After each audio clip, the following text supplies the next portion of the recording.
storia mineraria legata all'ambiente montano del Friuli comprende da sempre ricerche, scavi e sfruttamenti realizzati nella speranza di ritrovamenti non sempre gratificanti.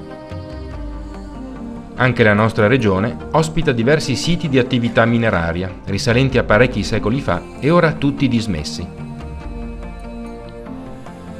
Proprio per le loro esigue misure, molti di questi posti di lavoro sono stati facilmente nascosti dalla natura e risultano oggi difficilmente rintracciabili, anche perché la proverbiale durezza del lavoro del minatore rendeva necessario aprire gallerie dalle misure appena sufficienti per potervi entrare. Nel settore nord-occidentale del Friuli, presso Pierabec di Fornia Voltri, lo sfruttamento della miniera del Monte Avanza ha inizio già dall'VIII secolo. Da Pierabec una pista forestale sale nei valloni del rio Avoltruzzo e Avanza, passando accanto ai resti dell'attività mineraria che qui si svolse. A metà strada, lungo il gretto del rio, si possono vedere i resti poco riconoscibili dell'officina dei pistons, pistoni di legno con testa di ferro che frantumavano il materiale. Come succedeva spesso in altre miniere, l'attività estrattiva non era però considerata molto conveniente, a causa delle spese di gestione e delle notevoli perdite durante la lavorazione. Dopo la fine dell'attività, col secondo conflitto mondiale, fu proseguita la ricerca per valutare le reali potenzialità della presenza di rame. Più in alto, presso le caserme Avanza, si possono ancora visitare gli ingressi di numerose gallerie, che però ora risultano chiuse per norme di sicurezza. Alcune di queste si presentano oggi invase dall'acqua, altre con l'ingresso franato, e dobbiamo dunque accontentarci di osservarle dall'esterno.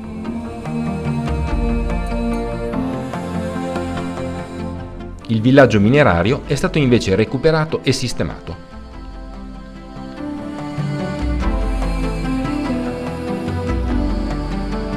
All'altra estremità della regione si trova Cave del Predil, piccolo paese minerario dominato dalla mole del Monte Re.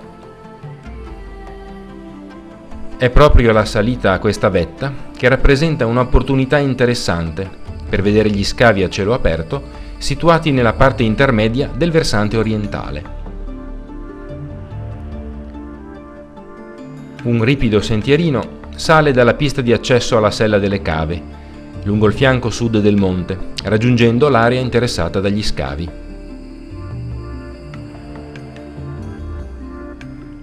Con uno sforzo supplementare si può proseguire fino in vetta, dove si apre una magnifica visuale sulle Giulie e sui monti che racchiudono la Val Rio del Lago.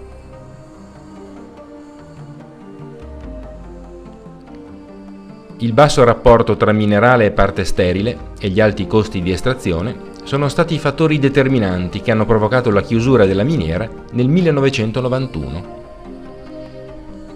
Dopo la cessazione dell'attività, il paese di Cave si è andato progressivamente spopolando.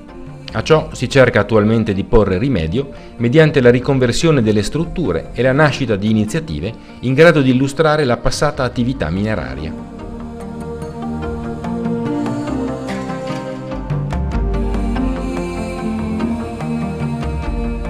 Presso Ugoviza, in Valcanale, il giacimento di ferro del Monte Cocco fu sfruttato dal 1400, anche se la tradizione parla dell'epoca romana. L'area dove sorgeva il villaggio minerario Cocco, che dava alloggio ai lavoratori e che risultava composto da parecchi fabbricati, ci mostra ora solo un unico edificio in muratura. Qui l'attività veniva sospesa o comunque ridotta nei mesi invernali, a causa della spessa coltre nevosa, per riprendere allo sciogliersi delle nevi in primavera. Gli impianti furono smantellati nel 1946 ed il villaggio, che ospitava 180 minatori, fu definitivamente abbandonato. L'attività mineraria del Monte Cocco conobbe nei secoli le stesse problematiche comuni alle altre miniere, quali la localizzazione dei forni fusori, il trasporto del minerale e i relativi costi e la reperibilità del materiale di combustione prodotto dall'abbattimento dei boschi, che in alcuni periodi vennero pesantemente depauperati.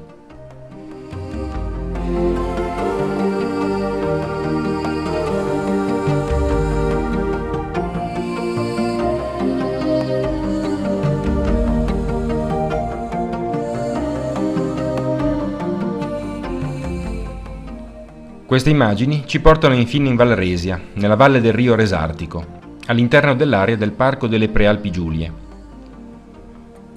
Con un sentiero, che risale il corso del Rio Resartico, è possibile raggiungere la zona mineraria, posta sulle pendici orientali del Monte Plauris, dove nei primi decenni del secolo scorso veniva effettuata l'attività estrattiva. I resti della teleferica che serviva al luogo di lavoro con il fondovalle sono ancora in parte visibili lungo il percorso.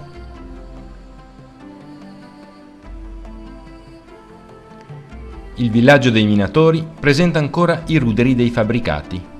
Ormai abbandonato e destinato al degrado, è stato oggetto di recupero da parte dell'amministrazione del Parco delle Prealpi Giulie, che ha provveduto alla costruzione di un rifugio accogliente e ben dotato. Con una breve risalita oltre i ruderi del borgo possiamo spingerci fino all'ingresso di una galleria, ma questa risulta parzialmente ostruita dai crolli e va avvicinata con la dovuta prudenza.